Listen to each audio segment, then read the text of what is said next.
Now, the migrant caravan, it's still headed to our southern border.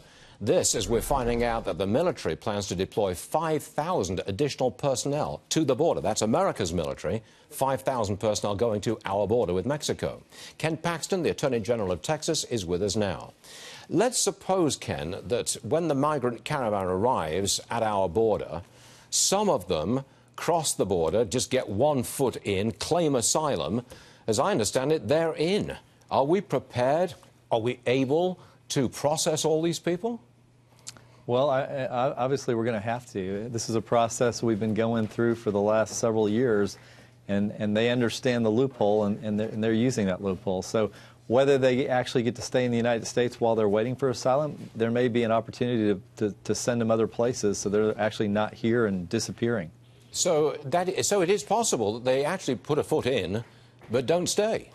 That's possible? I wasn't aware of any plan to send them someplace else. Look, I think the president is thinking about all kinds of possibilities. He's thinking about using this federal statute to basically maybe even eliminate asylum, because if you look at the statute, it says he can limit the entry of any class of non-resident aliens that he views as detrimental to the country. And then the U.S. Supreme Court upheld that and said he can choose whether to allow entry, who can enter, how long, and under what conditions.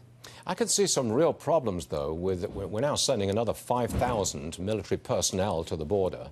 I don't know whether they're engineers, doctors, lawyers, or whether they're guys with guns. But to set up a confrontation in which people may get really hurt, that seems like a real flashpoint, a danger point. Well, obviously, there's always a risk when you've got people coming here. We don't know their background. We don't know if some of them are criminals. That's obviously always a risk. But I don't think the military is going to be doing that type of things. They're there to assist Border Patrol to make their jobs easier.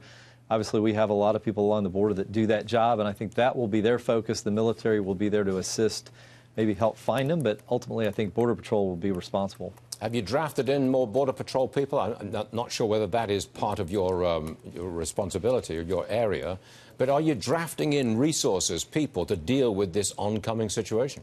I think the president is, the state of Texas spends hundreds of millions of dollars of our own resources to help at the border, but ultimately the federal government's responsible and the president's responsible. And what's great about this president is he's taking it seriously like no other president I've seen. But you'll back him up when he says they're not coming here, period.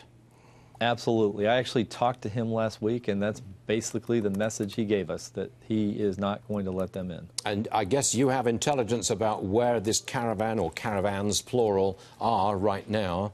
They're still coming towards us and still destined to arrive around Election Day, is that right? That's what it looks like. We'll see if plans change. I know that some have stayed in Mexico, some have gone back, so I think the caravan's dwindled somewhat.